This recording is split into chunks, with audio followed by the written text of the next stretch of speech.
보이는 이미 데뷔 초부터 무대에서 컨셉이란 걸 선보이고 있었어요. 무대 위에서의 보이는 자신이 누군가를 연기하고 있을 때 더 편안함을 느꼈다는데 아무래도 자신을 보여줘야 한다는 부담감에서 벗어나서 그런 게 아닐까 싶죠. 그런 면에서 보면 지기 스타더스트의 탄생은 필연이었다. 이 앨범은 모든 면에서 전설이 됩니다.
지기 스타더스트라는 인물을 한번 알아보죠. 5년 후에 멸망하는 지구를 구하기 위해 친히 지구로 내려온 화성의 락스타. 모두를 홀리는 데 성공하지만 스스로 그런 명예를 감당하지 못하고 죽음을 맞이해요. 그래서 앨범 이름도 지기 스타더스트와 화성에서 온 거미들의 흥망성쇠고요. 빨간 머리에 괴이한 복장을 선보이는 성별을 알 수 없는 외계인. 경직된 지구에서 이런 인물의 등장은 충격 그 자체였어요. 이전부터 호모포비아적 멸칭을 들어온 보이였지만 지기 스타더스트는 그 논란의 정점. 대중음악의 역사를 보면 항상 패턴이 비슷비슷하지 않습니까? 혁명은 언제나 보수층의 격렬한 반발을 사고 대신 젊은 층의 엄청난 지지를 이끌어와요. 보이는 새로운 시대를 열었습니다. 아, 남자가 이래도 되는구나. 우리도 통념을 깨자. 이런 발상을 젊은이들에게 널리 알린 거예요. 자, 억압받는 소수의 입장에서 한번 봅시다. 이미 보이는 이전부터 드레스를 입는 등 사회적 통념을 많이 벗어난 사람이었고 이때는 커밍아웃까지 해서 자기가 게이라고 선언한 상황이었어요. 그 시절에 보이는 온갖 소수를 대변하고 있던 겁니다. 소수가 기댈 유일한 사람, 그리고 그런 소수의 문화를 주류로 이끌어내는 사람이 바로 데이비드 보이였던 거예요. 실제로 제가 이전에 언급한 뉴 로맨틱, 그리고 그 씬의 핵심 인물이었던 보이 조지와 피트 번즈의 데뷔 전 이야기를 들어보면 데이비드 보이가 어떤 방식으로든 등장을 하거든요. 내가 다니는 게이 클럽에서 보이가 온다니까 난리가 났다. 내가 살던 곳 근처에선 보이 나이트를 수시로 개최하는 클럽들이 있었다. 뭐 이런 말들인데 이것만 봐도 보이가 자신의 영향력을 음악이 아닌 문화 전반으로 끼쳤다는 것을 알 수가 있습니다. 이 시기 보이는 자신을 컨셉이 아닌 진짜 지기 스타더스트라고 생각을 했고 그렇기 때문에 무대에서도 수많은 외계적 퍼포먼스를 선보였어요.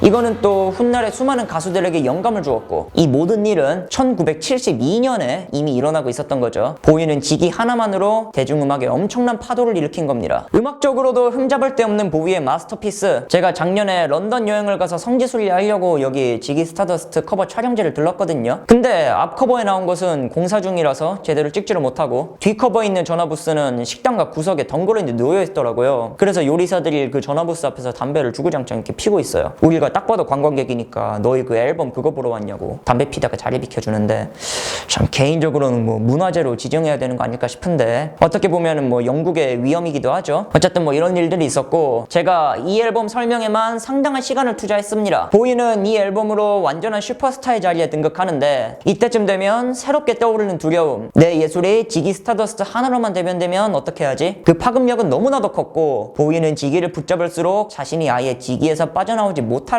걱정했어요. 지구를 구하기 위해 적어도 5년은 있어야 했을 지기. 하지만 1년 만에 은퇴를 선언합니다. 지기 은퇴 직전에 나오는 후속 앨범이 바로 알라딘 사인인데 여기에서 보위의 가장 유명한 분장이 나오게 되죠. 모르는 사람이 없는 번개 모양의 분장을 얼굴에 하고 나타나게 되는 보위였어요.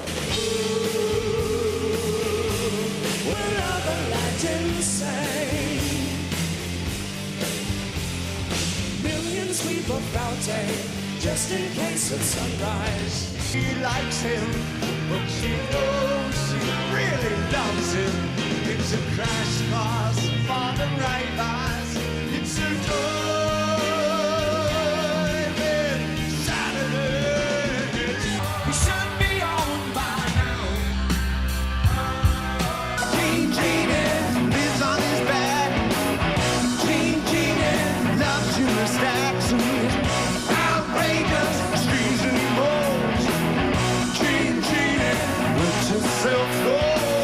영반 퍼레이드가 계속됩니다. 지기 스타더스트 앨범보다 더 강렬한 하드락 사운드를 들려주는데 그렇다고 해도 여전히 장르를 특정 지을 수 없는 그런 앨범이죠. 장르를 넘나드는 건 보위의 특징 아닙니까? 여기에서도 또 뭐 블루스나 재즈 같은 요소들이 곳곳에 숨어 있어요. 이전부터 보위는 미국이란 나라에 엄청난 관심을 갖고 있었잖아요. 지기의 성공 이후 홍보차 미국 투어를 돌게 되는데 이 앨범의 상당 부분은 바로 그때의 경험을 갖고 쓴 곡들이라고 합니다. 그러니까 또 미국적인 색채가 강해진 앨범인 거고 지기 스타더스트 앨범과 이 앨범의 차이점을 비교해 보시는 것도 꽤 재밌는 포인트가 될 거예요. 그렇다면 이 앨범에는 무슨 의미가 있냐? 알라딘 세인의 뜻이 Led Insane이거든요. 레드는 남자애라는 뜻이고 Insane은 미쳤다는 뜻. 그러니까 쉽게 말하면 미친놈이죠. 이 페르소나에는 또 여러 해석이 숨어 있습니다. 그 중에는 이제 조현병에 걸린 형으로부터 영감을 받았다는 해석, 그 당시 약에 미쳐가던 자신을 알라딘 세인으로 비유했다는 해석도 있고 여러 가지가 있는데, 그러니까 얼굴에 있는 번개 모양은 분열하는 자신의 마음을 의미하는 거죠. 그리고 앨범에 수록된 동명의 곡 알라딘 세인은 보위가 여자들과 이방인들을 해코지하려는 세계대전 직전의 젊은이들을 다룬 노래라고 말한 바가 있습니다.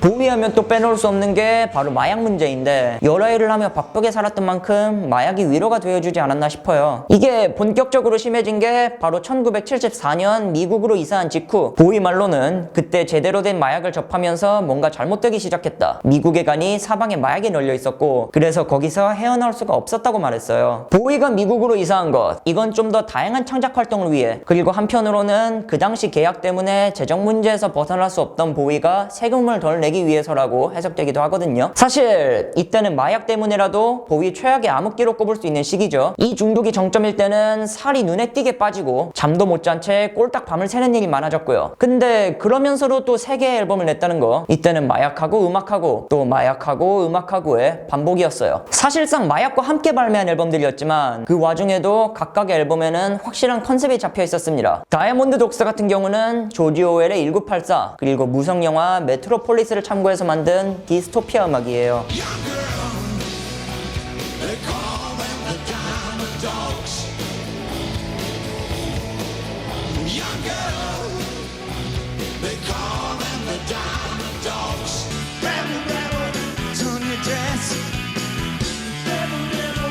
Faces a mess. Rebel, rebel, how could they know? Hot time, love me so. From 1984. 여기서는 또 새로운 페르소나 할로윈 잭이 등장하는데, 이거는 무너져가는 도시 헝거시티에서의 이야기를 다룬 컨셉 앨범이죠. 이전의 앨범보다도 곡의 연결성이 훨씬 강하니까 앨범 전체를 돌려 들어보시길 권할게요. 이거를 듣다 보면 초반에 이건 락앤롤이 아니고 학살이다 라고 말하는 거를 들으실 수가 있는데, 이건 앨범 전체를 관통하는, 나아가 보위 자신을 보여주는 구절이라고도 저는 생각합니다. 보위가 하는 음악은 단순한 락앤롤이 아니잖아요. 앨범은 새로운 컨셉인데 그 컨셉은 음악뿐만이 아닌 자신의 예술 전체로 확대되는 거예요. 예컨대 보위는 아예 1984를 TV 뮤지컬로 만들 생각을 했는데 조지 오웰 측에서 정식 판권을 허용을 안 해줘서 만드는데 실패를 했어요. 그리고 아까 말씀드렸듯이 무대에서는 정말 가수가 아닌 하나의 새로운 인격체를 연기했고요. 이번에는 지기 때처럼 할로윈 잭을 연기하면서 그에 맞는 화려한 무대를 선보이기도 했죠. Ground control to Major Tom. Ground control to Major Tom.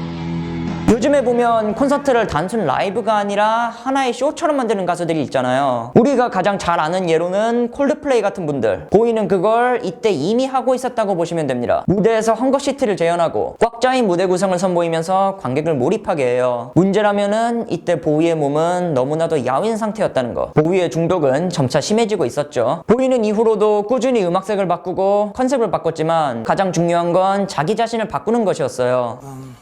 We did the Diamond Dogs tour and took it from New York to Los Angeles. 이게 정점에 다다르니까 이런 생각을 했다고 합니다. 이젠 이 마약이 나를 형과 같은 길로 이끌고 있는 것 같다고. 그래서 자신을 바꾸는 거죠. 보위는 생존과의 싸움을 시작하고 그런 자신의 모습을 이후의 페르소나에 녹여냅니다. 그리고 지기가 아닌 데이비드 보위로 정말로 지구 평화에 이바지하게 돼요.